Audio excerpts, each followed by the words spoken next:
எங்க விஜய் வந்து ஒரே ஒரு விஷயத்தை மட்டும் அவர் திரிஷாவை மட்டும் நல்லா பார்த்துப்பாரு, மத்தது எல்லாத்தையும் மத்தவங்க பார்த்துப்பாங்க. த்ரிஷான்னு சொன்ன பிறகு ஞாபகம் வருது, துணை முதலமைச்சர் பதவி யாருக்கு தாவைக்கால?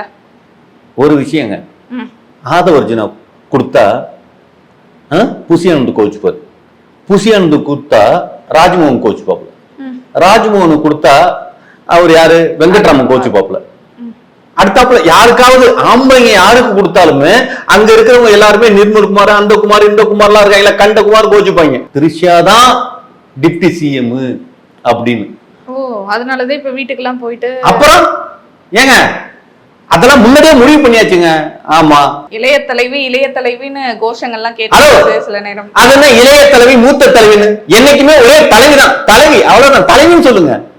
ஆமா, த்ரிஷா அவர்கள் தலைவி, த்ரிஷா தலைவி அவ்வளவுதான். இந்த செல்வி ஜெயலலிதா எல்லாம் கிடையாது. ஆமா, அது மாதிரிலாம் சொல்லக்கூடாது.